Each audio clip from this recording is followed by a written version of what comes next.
안녕하세요, 여러분.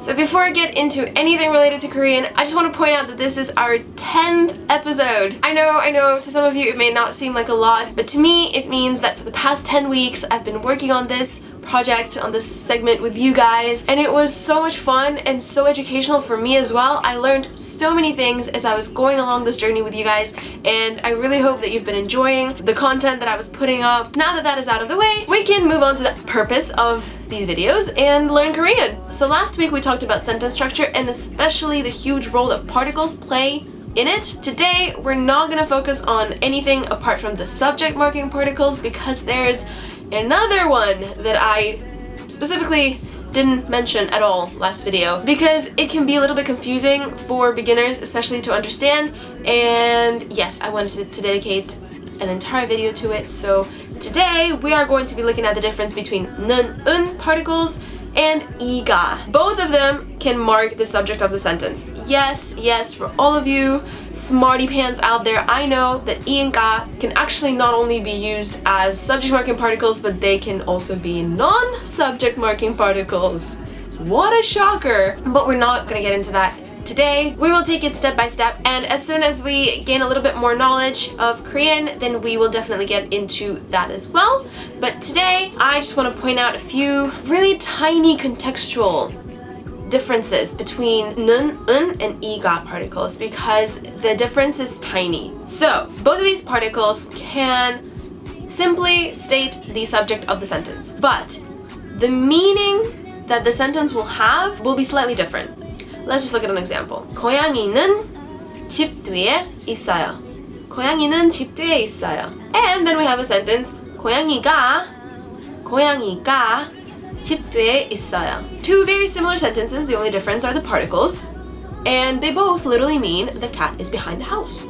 So what on earth is the actual difference? Well, you would use the first sentence with 는 when you're trying to kind of have a conversation and you're saying, oh, the cat is behind the house, but the dog is in the house. Something like this. You'd be using 는 when you are trying to compare something in a sense that the cat is behind the house, but the dog is inside the house. Or, and the bird is on the tree, you know? It doesn't necessarily have to be a legit comparison, like this is behind, this is in front.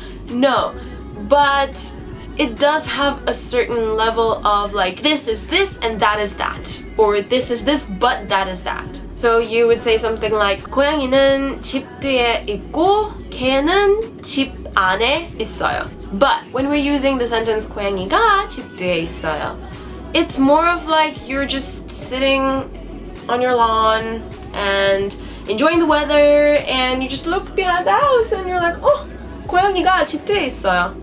You know? You just made an observation. It was a specific situation that you randomly observed and you stated it. This sentence was not part of any conversation. You weren't trying to, you know, make a point. You're literally just observing and like, oh, there's a cat behind the house. Cool. I know the difference can be extremely subtle, but I hope this made sense. So we're gonna move on to their other differences. 이 and 가 can be used in similar instances like that. For example, if you just walked out on the street and the weather is great and you're like, 와, 날씨가 좋다. That's it. You know, wow, the weather's great, you know?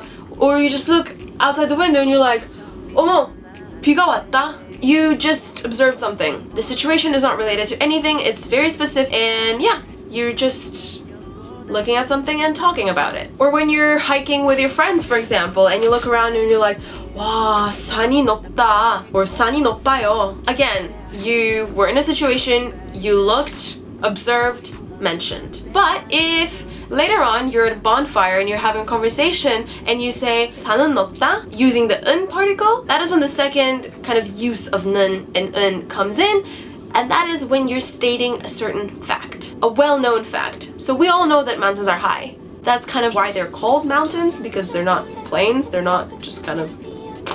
So when you're trying to state a general fact, you would use 는 은. So 산은 높다 would mean that mountains are high. For example, you're having a conversation and the topic of mountains comes up and you say 산은 높다, and obviously it's a very simple sentence, so you might not actually come to a point where you would need to say that in a conversation because it's very simple and kind of general. but just for the purpose of learning, that would be an instance when you would use 는. To just kind of sum up what we were just discussing, here's a sentence. 사과는 밝았다. That sentence would mean that generally apples are red. But 사과가 밝았다 would mean that the apple that is in front of me right now, that I just looked at and just noticed, is red. Like, oh, this apple is red. 이 사과가 밝았다. Or just 사과가 밝았다. Okay? But if you were saying something like 사과는 밝았다, 바나나는 노랗다. You're using 는 because you're saying that apples are red and bananas are green. And bananas are yellow. Okay? You're not necessarily comparing, yet you're saying this is this and that is that.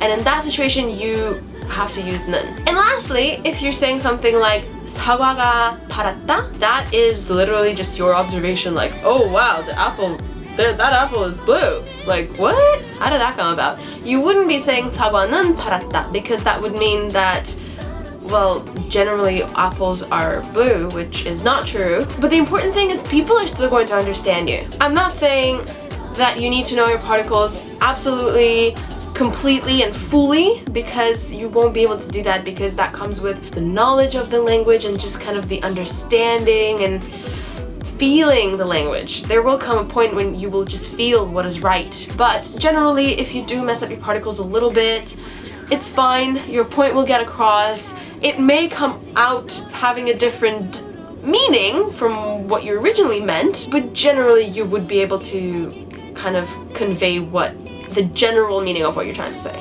Lastly, there is one more instance when 이응가 can be used as a subject marking particle, and that is when you're stressing that the subject of the sentence is doing the verb.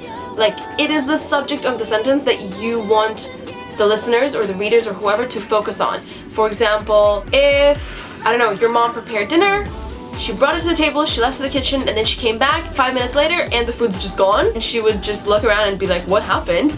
You would say, I ate the food.